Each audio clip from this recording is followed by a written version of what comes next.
हम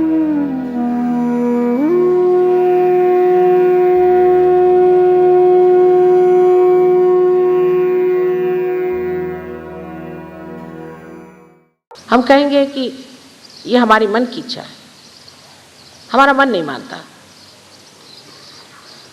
मन नहीं मानता माने माइंड से कोई मतलब नहीं हुआ, मन नहीं मानता है।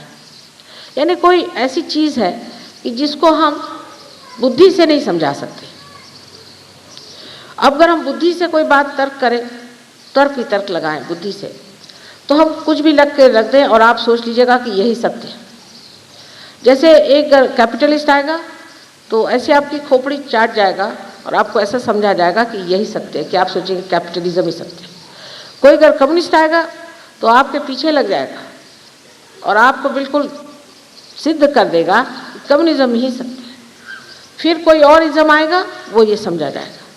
फिर ऐसे ही धर्म के मामले में भी जब भी धर्म की स्थापना हुई और उस पर बुद्धि मनुष्य ने लगाई तो उसको ऐसे घरौंदे में और उसको इस कदर एक जेल में बंद कर दिया कि वो धर्म माने एक पक्का जेल खाना बन गया। अब ये बुद्धि के चक्कर है, ये बुद्धि ने, अब चक्कर को कोई शब्द ही नहीं अंग्रेजी में, मैं भी क्या करूं, नहीं वैसे ही चक्कर आ जाता है उस भाषा में, लेकिन चक्कर को कोई शब्द ही नहीं है उसमें, कि उस चक्कर में बुद्धि के चक्कर बना बना करके उस चक्कर में उलझा दिया आपको। हमारे धर्म में ऐसा, तुम्हारे धर्म में वैसा, इसके धर्म में वैसा, उसके धर्म में वैसा, और अंत में क्या है कि एक दूसरे को मारो, काटो, खत्म करो। किसी भी धर्म में ये हो ही नहीं सकता। तो ये मेंढक कहाँ से निकले पूछना चाहिए कि जब उस धर्म में हो ही नहीं सकते तो ये कहाँ से निकले। अगर आप पानी को कहीं ले जाकर सड़ा दीजिए तो उसमें और क्या होगा। जहाँ की पानी बिल्कुल रुक जाता है, स्टैग्नेट हो जाता है, वहाँ हर तरह के कीड़े मकोड़े पैदा हो जाते हैं। उसी प्रकार इस बुद्धि का भी है कि जब बुद्धि को आप किसी भी एक घरौंदे में बांध देते हैं, किसी भी विचारधारा जिसको कि धारणा कह करके आप किसी एक विशेष चीज़ समझ करके मान लेते हैं, तब सब चीज़ नगण्य हो जाती है, सब चीज़ व्यर्थ हो जाती है, और वही चीज़ जिसको कि आपने माना है वो आपका घरौंदा ही सर्वस्व हो जाता है। फिर उससे परे उठना बड़ा कठिन। अगर कोई बताए तो वो बात आपको पसंद नहीं आएगी, क्योंकि ये कार्य इस तरह से होता है कि जब एक आदमी अपना अहंकार ही सब कुछ मान करके और एक तरह का, जैसा मैंने कहा कि एक अपना महल बना लीजिए, चाहे इसको जेल कह लीजिए, तैयार कर लेता है, और जब और लोग उससे प्रभावित होकर उसमें घुस करके पैठ लगाकर बैठ जाते हैं, तब उन लोगों को उसमें से निकालना असंभव की बात है, क्योंकि उनके भी वैसे ही अहंकार के घरौंदे बन जाते और उसमें वो संतुष्ट बैठे रहते कि वाह भाई हमने तो पा लिया। लेकिन जो मनुष्य ये विचार करता है कि नहीं, मैंने अभी तक कुछ नहीं पाया। अभी पुणे में लेक्चर देते देते मैंने कहा, भाई तुमने जो जो धर्म करे उससे तुमने कुछ पाया? तो सबने यूं यूं यूं यूं हाथ हिलाया, और सही बात है कि अभी तक हमने कुछ पाया नहीं। तब क्या ये धर्म झूठे थे? मैं कहूँगी हाँ, लेकिन जो धर्म छोड़ गए, जो बता गए, वो झूठे नहीं थे। हमने इनको झुठला दिया, हमने उस पर अपनी बुद्धि लगा करके उसके चक्कर बना लिए और उस चक्कर में बैठे। ये जो चक्कर हैं, ये हर एक तरह के, हर एक प्रकृति को जिसको जो सूझता है वो उसी में घुस जाता है। अब इन चक्करों से बचाने के लिए कोई मार्ग तो मिलना ही चाहिए, पहली बात। क्योंकि अगर आपको आकाश की ओर उड्डान करना है तो देखना पड़ता है कि आपका गैंगवे जो है वो तो कम से कम रिक्त हो, लेकिन उसी में बैल और भैंस और गाय और बकरी और पक्षी सब चल रहे हों, तो आप किस तरह से उड्डान करिएगा।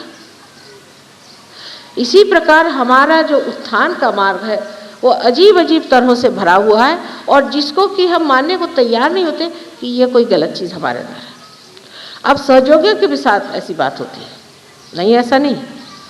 जैसे अभी शिवरात्रि की पूजा हुई, शिवरात्रि हमने कहा है कि उस दिन शिव जी प्रकट हुए थे संसार में, उन्होंने सदाशिव का स्थान लिया था, बहुत बड़ी चीज़ है।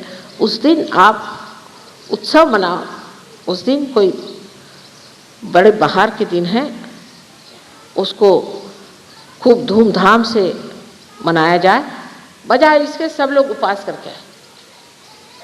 पूजा हुई रात में, करते करते 12 बज गए, 1 बज गया, तब कहीं पूजा खत्म हुई। सबकी शक्लें ऐसी कि जैसे पता नहीं कहाँ से मार पीट करके आए हैं। अरे मैंने कहा क्या हो गया? कहले माँ सवेरे से उपवास से थे। काहे, क्यों थे? जब तुम सहयोग में आ गए तब तुम उपवास क्यों करते हो? आप जब मना कर दिया तो भी नहीं उपवास करेंगे, क्योंकि ये बाप दादाओं से सब लोग उपवास करते आए हैं तो हम भी उपवास करें। आपके बाप दादाओं ने अगर कोई गलती करी हो तो उसे क्यों करना? आपके बाप दादा कुछ पैंट पहनते नहीं थे, धोतियाँ पहन के घूमते थे, तो आप लोग भी धोती पहन के घूमते हैं क्या? आज जब आपको पता है कि उपवास करना सहयोग में बिल्कुल मना है, हाँ आप उपवास करिए, अपने शरीर के लिए करिए, पर शिव जी के नाम पे तो कम मत करिए। शिव जी के नाम पे उपवास करना तो मेरी समझ में कभी नहीं आता है कि वो तो कभी भी उपवास नहीं करते थे। उनको कुछ नहीं मिला तो वो जो चीज़ जितना भी विष होता था उसी को पी जाते थे। ऐसे शिव जी के जन्म पर सब लोग उपवास करते हैं। तो सहयोग में भी हम लोग दोनों चीज़ के साथ चलते रहते हैं। वो ये कि हमारे जो पुराने गले में फंदे पड़े हुए हैं उसके खिंचाव में ज़रूर हम आ जाते हैं, और जब वो खींचता है तो फिर देखते हैं कि घोड़ा चला दूसरे रास्ते, और एक नहीं, अरे कोई बात नहीं, उसमें माँ ने कहा था ऐसा बात थी, ये करके और उस तरफ आप चले थे। वास्तविक में आप इस तरह से शिव जी का अपमान कर रहे हैं। जो लोग सहयोगी नहीं हैं उनको 100 खून माफ, क्योंकि उनका संबंध परमात्मा से हुआ नहीं, उनको असलियत की मालूमात नहीं है, तो उनके लिए 100 खून माफ हो जाते। लेकिन आप जो कि सहयोगी हैं, वो जो सहयोगियों को जो चीज़ बिल्कुल मना है, वो जब आप काम करते हैं तो उसका असर आप पे ज़रूर आता है। और उसके बाद 4-5 लोगों को हार्ट का ट्रबल हो गया, तब फिर मेरे पास आए कि माँ अब इतने दिन हम सहयोग में रहने पर भी हमें हार्ट का ट्रबल क्यों हो गया? मैंने कहा आपने शिवरात्रि के दिन उपवास किया था? खूब किया था। मैंने कहा फिर आप भोगी, आप शिव जी को प्रसन्न करिए, खूब जाके खाना खाइए। नहीं, डॉक्टर ने तो एकदम मना कर दिया है, डॉक्टर ने कहा है कि बस आप लेटे रहो, ये करो वो करो। मैंने कहा फिर डॉक्टर की सुनो या मेरी सुनो? सहयोगियों को पता होना चाहिए कि अब आप परमात्मा के साम्राज्य में आ गए। जब आप परमात्मा के साम्राज्य में आ गए तो जो चीज़ें नहीं हैं वहाँ पर वो हम कर नहीं सकते। जो इस देश का नियम है वो इंग्लैंड देश का नहीं है। इसी तरह से उस परमात्मा के देश का जो नियम है उस नियम के अनुसार चलना चाहिए। छोटी छोटी चीज़ों में आप लोग कभी कभी फिसल पड़ते हैं। जैसे परसों मैंने बताया था कि एक ऊर्ध्वगामी शक्ति है और एक अधोगामी है, जिससे हम नीचे की ओर चले जा रहे हैं। तो हम लोग जैसे बंदर के जैसे कभी तो ऊर्ध्वगामी पे रहते हैं और कभी अधोगामी पे जाते हैं। तो इस तरह की कूद फान करने से आप किस तरह से ऊपर उठ सकते हैं। बहुत बार लोग प्रश्न भी करते हैं कि माँ किस तरह से किया जाए। एक ही डोर को पकड़ लीजिए, एक ही तरह से चलिए, उसको समझ लीजिए। कोई आप उपवास करें न करें मुझे तो कोई फर्क नहीं पड़ने वाला। ऐसा तो नहीं है कि आप उपवास कर रहे हैं उससे कुछ मुझे पैसा मिल जाएगा, या उपवास नहीं कर रहे हैं तो कोई हलवाई को पैसा मिल जाएगा। सब चीज़ मिला करके क्या है कि अत्यंत गहरी और सूक्ष्म है, वो उथली चीज़ नहीं है, बड़ी गहरी चीज़ है, और इसका संबंध आपके समझ से है। अगर आपके अंदर शून्यता नहीं हुई तो सहयोग ऐसे तो फैलेगा लेकिन आपको ऊंचा नहीं उठाएगा।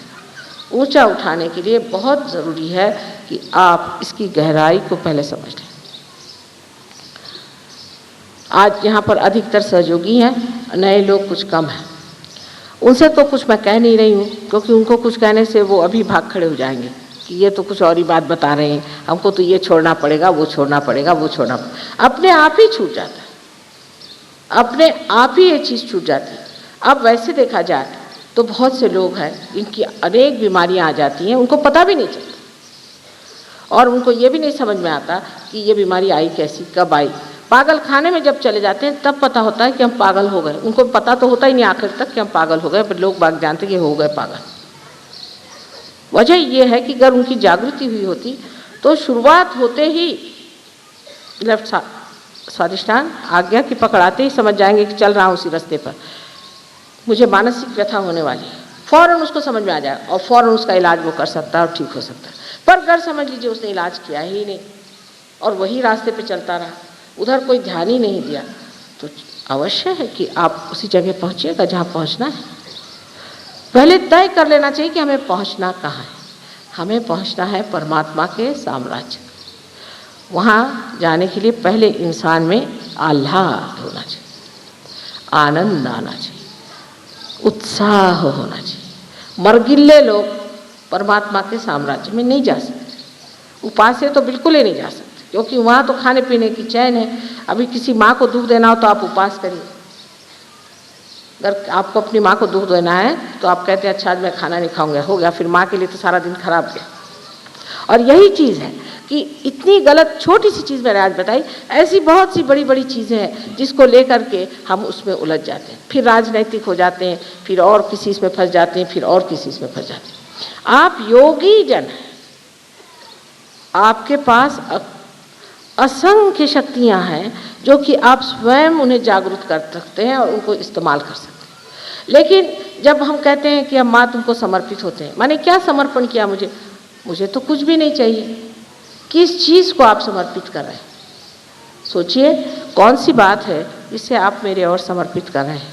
आप समर्पित कर रहे हैं यही जो बनाए हुए बेड़े हैं आपके, यही जो घरौंदे जिसमें आप बैठे हुए हैं, यही जो अपने अपने जिसे कहते हैं जेल बनाए हुए हैं, जिस जेल के अंदर आप बड़े व्यवस्थित रूप से सोच रहे हैं कि आप परमात्मा के साम्राज्य में, इसको ही त्यागना है। और वो त्यागने के लिए बहुत ही आसान तरीका ये है कि आप सबसे पहले ध्यान धारणा में निर्विचारिता में जाएं। जब आपके मन में विचार आता है तो उस विचार ही के माध्यम से आपके ये पिछले किए हुए, कहना चाहिए घरौंदे आपको घेर लेते हैं। जितनी देर आप निर्विचारिता में बैठ सकेंगे उतना ही आपका वृक्ष बढ़ेगा। निर्विचारिता में ही आत्मिक वृक्ष बढ़ता है और कोई ऐसा वातावरण नहीं जिसमें ये इसकी वृद्धि हो सकती है। कोई कहेगा कि हमने खूब बैठ के माँ के भजन गाए, उससे कोई कितना भी भजन गाए, कोई कितने भी मंत्र कहे, चाहे कुछ कह ले, उस मंत्रों से या उस भजन से अगर आपके अंदर निर्विचारिता स्थापित नहीं होती तो आप चूक गए उस बात को। बहुत से लोग हैं, हमने देखा, अभी एक देखा हमने, हरे रामा होरे रामा होरे रामा, पागल के जैसे सारी दुनिया दौड़ रही। अभी कहाँ जा रहे? एक मनोरंजन करते हुए सारे दौड़े जा रहे हैं, हरे रामा। उससे क्या मिलने का? उससे किसी को कुछ मिला? किसी में कोई परिवर्तन आया? कोई उनमें अच्छाई आई?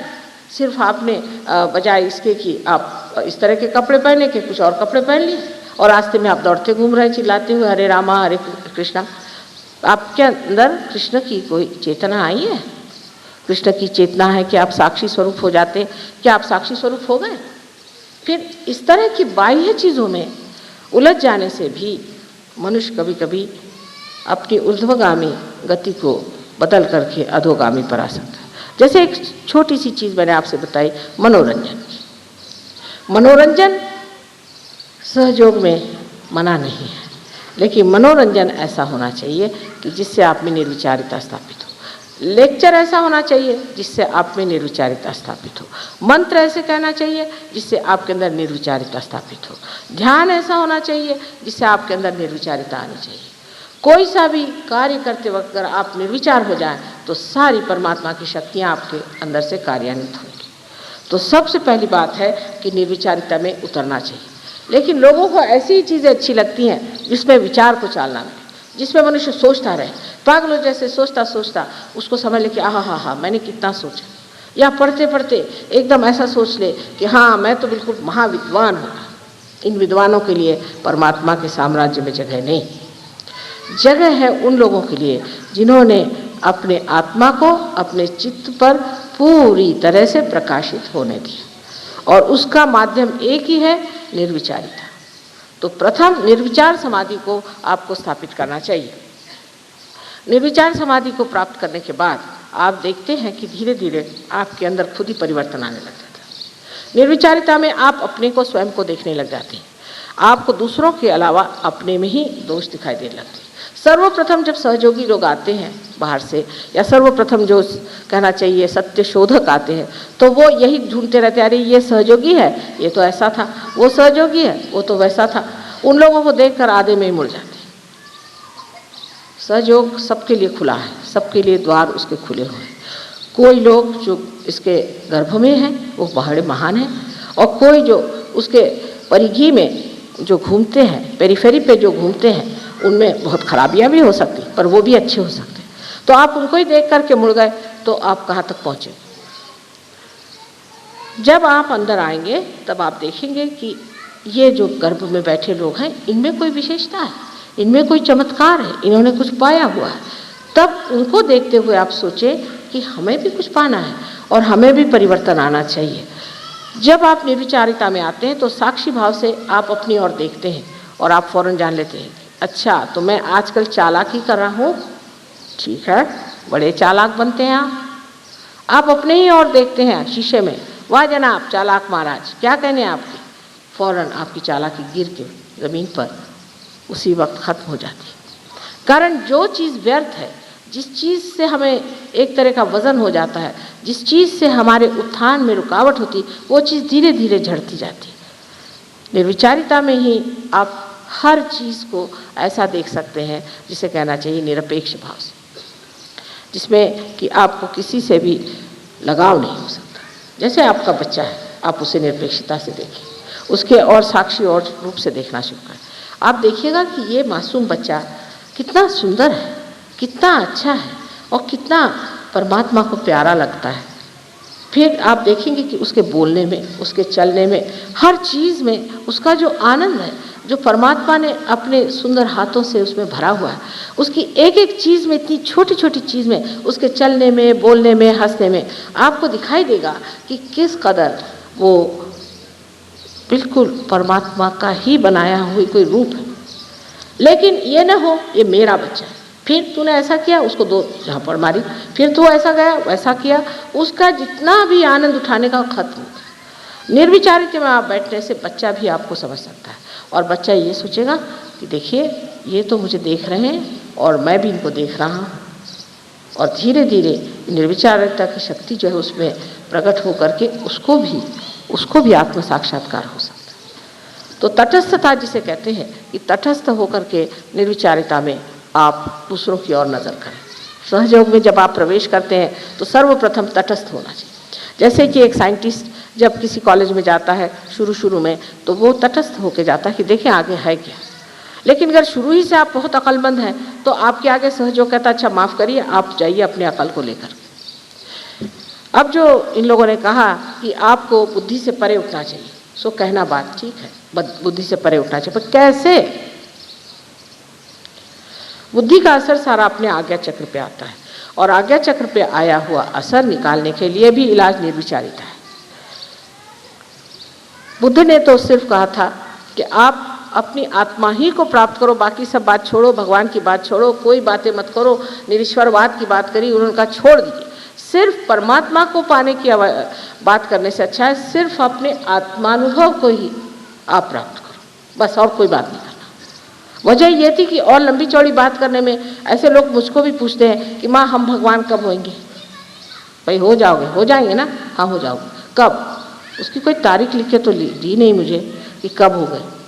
अगर आप ये समझे कि सिर्फ आप आत्मा मात्र हो जाइए तो आप पहली सीढ़ी पर आ सकते हैं। हमें सिर्फ आत्मा मात्र होना है, माने का सिर्फ आत्मा ही पे रहना।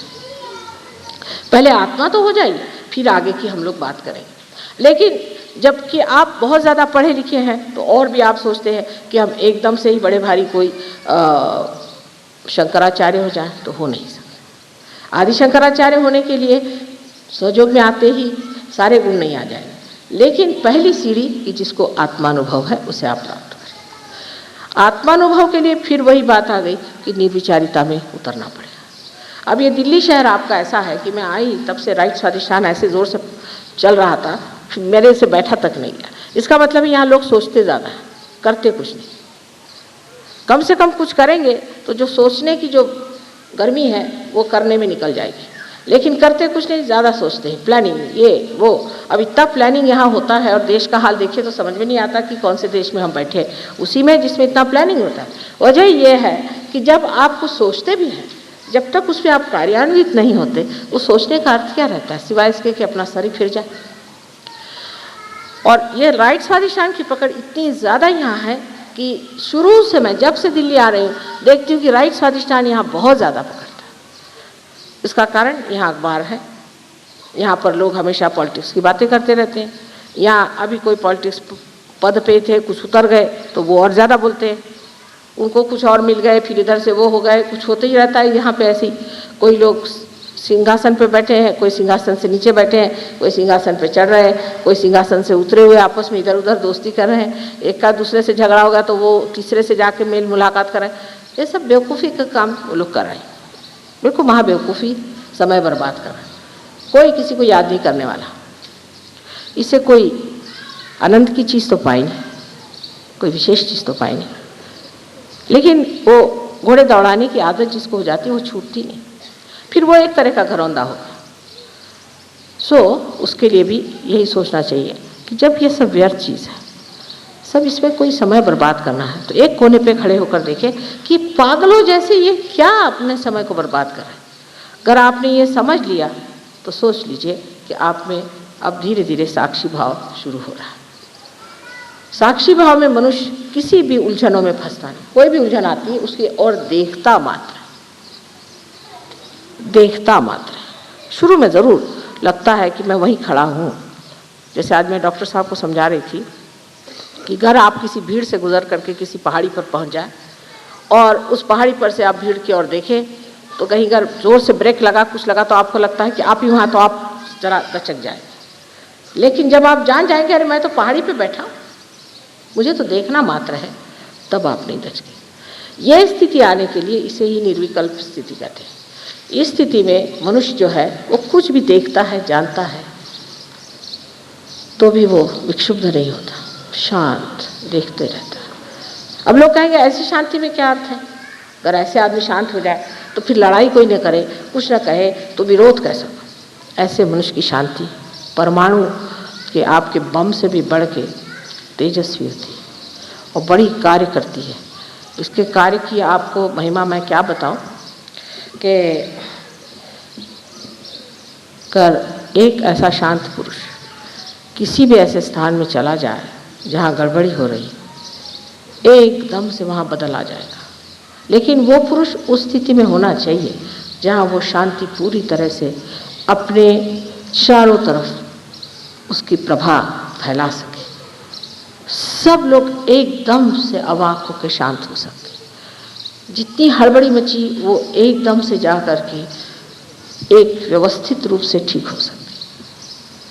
जैसे कि कोई जादू की कोई उसने विशेष कोई किमया कर दी है या जादू की कोई छड़ी उसने घुमा दी है कि सब एकदम शांत हो गए। इस शक्ति को प्राप्त करना उन लोगों के लिए है जो कि सहयोगी हैं।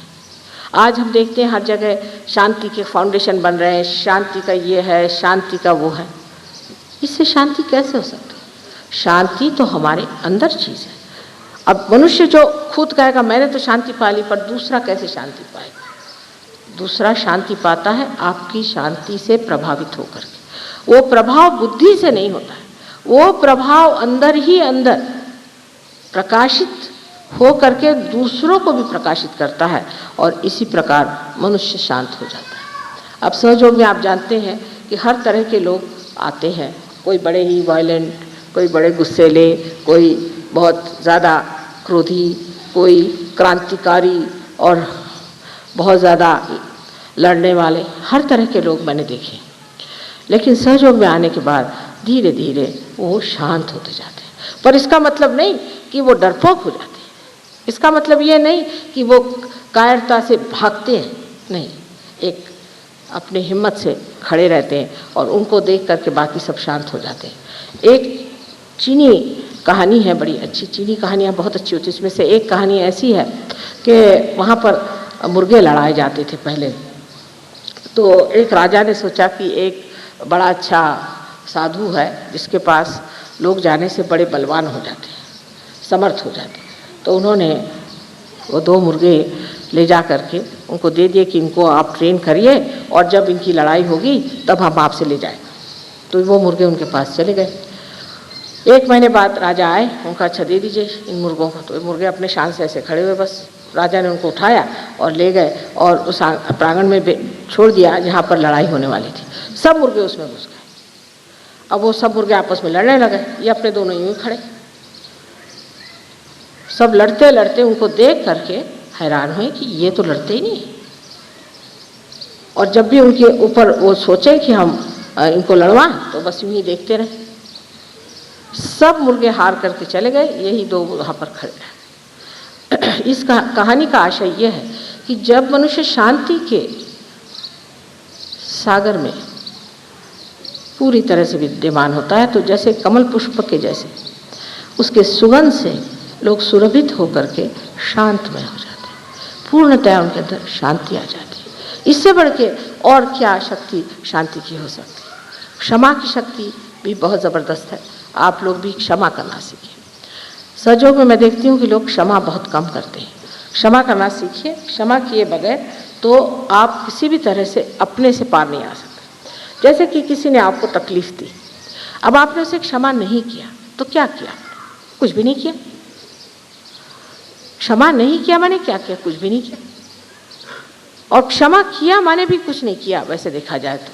पर अगर क्षमा किया कहा तो जो क्षमा न करने से आप दूसरों के हाथों में खेल रहे थे वो सब उसकी शक्ति ही नष्ट हो जाती है। ये विध्वंस शक्ति नष्ट हो जाती है। पर जो क्षमाशील होते हैं उनकी शक्ति इतनी ज़बरदस्त होती है कि वो जहाँ भी खड़े हो जाएं उनके क्षमा के कारण लोग पुण्यवान हो सकते हैं। उनके अनेक जन्मों के पाप धुल सकते हैं। जन्म जन्मांतर की जितनी उन्होंने व्याधियाँ इकट्ठी हुई हैं सारी की सारी खत्म हो सकती है क्योंकि उन्होंने क्षमा कर दी। सारे पापों के विमोचन जो होते हैं वो सिर्फ क्षमा शक्ति से होते हैं। हम बहुत बार परमात्मा को कहते हैं कि तुम क्षमा के सागर हो और ये भी कहते हैं कि तुम पाप के विमोचन हमारे सब पापों को आप नष्ट कर दीजिए। वो कैसे करते हैं? सिर्फ क्षमा से। एक शब्द क्षमा का कहने से ही, उनके एक नज़र से ही, उस क्षमा की नज़र से ही सारे पाप नष्ट हो जाते हैं। लेकिन क्योंकि हमने ऐसे लोगों को देखा नहीं, क्योंकि हमने ऐसे लोगों को सोचा नहीं और ऐसे बारे में हम जानते भी नहीं, हमें विश्वास नहीं होता कि ऐसे भी कोई लोग दुनिया में हो सकते। ऐसे ही लोग हमें खड़े करने हैं आज। और आप जानते हैं कि जो आप थे वो आज नहीं है और जो आज है वो कल नहीं रहेंगे। कल ऐसे ही लोग सहयोग में खड़े होने वाले हैं जिनके अंदर दया, क्षमा और शांति की सारी शक्तियाँ प्रज्वलित हैं और जिनके कारण संसार में हर तरह का आराम, सुख, चैन सब मिलेगा। जो कुछ कह गए हैं कि ये मैं करूँगा, वो मैं करूँगा, दुनिया में इतना सुख लाऊंगा, और बहुतों ने कहा है कि संसार सारा सुख से भर जाना चाहिए। मार्क्स ने कहा है और आपने जाना है कि बहुत से संतों ने कहा हुआ है कि सारा संसार सुखी होना चाहिए। कैसे होगा?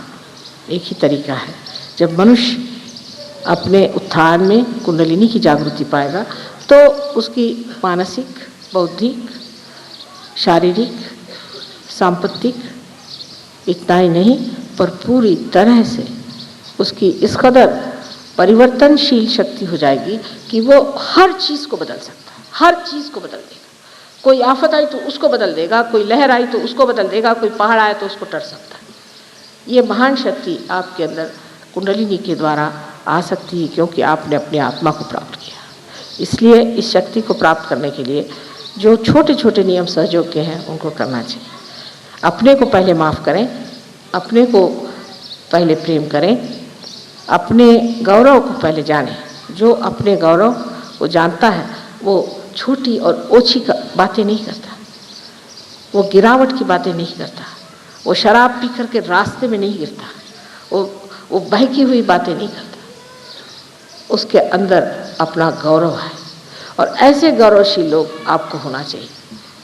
उसमें कोई भी एक जाति पाति की विशेषता नहीं है, उसमें कोई भी एक के स्त्री पुरुष की भी विशेषता नहीं है, कोई भी देश की विशेषता नहीं है। ये हर एक मानव की अपनी विशेषता है जिसको उसे पाना है। जिस विशेषता को पा करके ही मनुष्य जान सकता है कि परमात्मा ने किस विशेष रूप से उसे बनाया। आज काफ़ी उम्र हो गई हमारी, आप जानते हैं, और कार्य भी बहुत मेहनत से करना पड़ता है, सफ़र भी बहुत होती है। कभी कभी लोग पूछते हैं कि माँ आप इतना कैसे कर लेती हैं। मैं तो सोचती हूँ कि मैं कुछ करती नहीं, सिर्फ प्यार करती हूँ, और प्यार की शक्ति ऐसी है कि कुछ महसूस ही नहीं होने देती। अब यहाँ पर सब लोगों को देख करके इतना आनंद आ रहा है। अब यहाँ से जाऊँगी कलकत्ते में, वहाँ देख करके इतना आनंद आएगा, इतना प्यार सारे संसार के लोगों से इतना प्यार मिलता है। उस प्यार को पाने के लिए कितना भी कुछ दुख उठाना पड़े वो दिखाई ही नहीं देता मुझे। कौन सा दुख है, कौन सी तकलीफ़ है, कौन सी परेशानी, कुछ नहीं। ये सबसे बड़ा उपहार सहयोग ने मुझे दिया हुआ है। आप लोग भी इसे प्राप्त करें और उसके आनंद में मग्न रहें, यही मैं आपको आशीर्वाद देती हूँ।